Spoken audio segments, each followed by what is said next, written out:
Here are 4 keys. I guess that's 8. Here are 4 keys to stop worrying about what people think about you. Okay, so check this out. Here's a little quote, a funny quote I want to share with you. And it goes like this. In our 20s and 30s, we're always worried about what people think about us or what will people think about us. In our 40s and 50s, we kind of stop worrying what people think about us and are less concerned about what people think about us.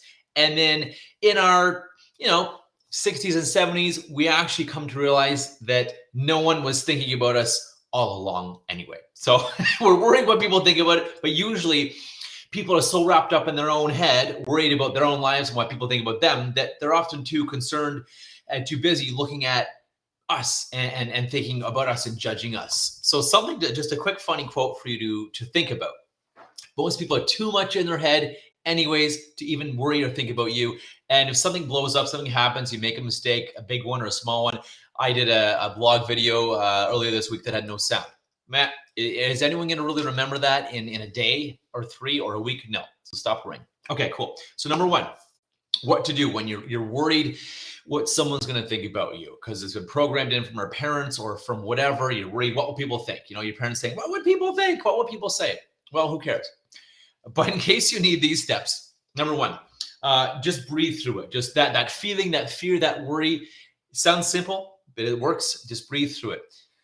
Deep breathe through it. Let that feeling be there. Instead of fighting it or resisting it, because what you resist will persist, just let it be there. Breathe through it. Eventually, it'll go away. It'll dissipate. Trust me.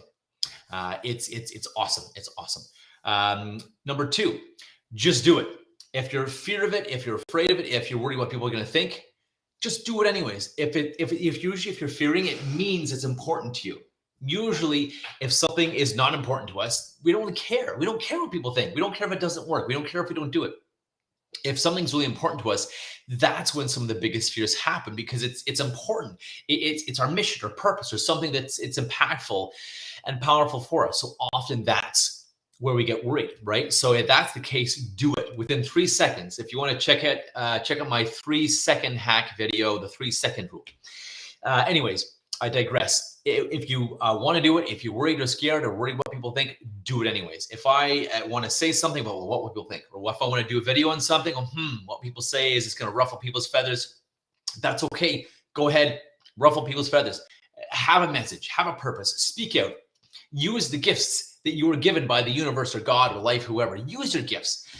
And I mean, if you don't want that, then you can, of course, be normal, be average, and neutralize all your gifts and everything you were given. But I suggest doing it. So just do it.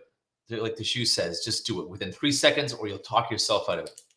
By the way, check out my blog video, The Fear to Excitement Hack, taking you from a fearful place to an excited place very, very, very quickly. So that'll help you move forward as well. Help you also get past fears like flying planes and things like that.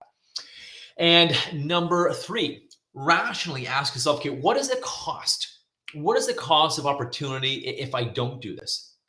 If I don't take action, don't go ahead, don't speak up, don't speak out, don't have my boundaries, don't contribute. If I don't take action towards this, if I don't start this, what is the cost? What is the time, money, energy cost if you don't do this? Often it's pretty damn big. And what is the amazing thing that can happen if I do? Write down all the amazing things that'll happen if you do take action, you do this. You forget what people say. Who cares what people say? If you go ahead and do this, list on all the amazing things that'll happen and ask, is that worth it? So rationalize it. Is that worth it? Number 4, remember that people really aren't thinking that much about you anyways. If they are, they probably don't have, if they're judging and complaining or chirping you on online or something, or giving you negative feedback, or if they're putting you down, then they probably have nothing better to do anyways. And how can you actually value that? How can you value them if they have nothing better to do than to put you down, point out your mistakes, obviously not in a helpful way, but point out your mistakes, crap all over you, whatever metaphor you want to use, put you down. How can you take them? Why would you value them? Why would you value anything about them? Why would you value what they say? So those are 4 quick tips on how to get past worrying what people think about you. So breathe through the fear and it'll happen. It'll disappear eventually. It'll come out. You'll move through it. Just do it within 3 seconds. Rationally, okay, what's the cost of opportunity, time, money, energy, fulfillment if I don't do this? What are the awesome things that happen if I do? And number 4, remember that people actually aren't thinking that much about us anyways. And if something does blow up, if something happens, honestly, people are going to forget about it in a day. Look at the news. I mean, there's new stuff coming out every day. Most of it not very valuable, but in all your feeds, all the news, everything, really stuff coming up every day. Are people going to remember a failure or a mistake or a screw up that you did in a day, let alone a week, let alone a year? Probably not. And remember, you can always say sorry. When in doubt, speak out, shout it out, contribute with purpose, with passion, with a positive intention. This is not a permission to be an ass, right? So avoid being an ass. However, again, if you do ruffle someone's feathers or you say something the wrong way, you can always reframe it. You can always apologize.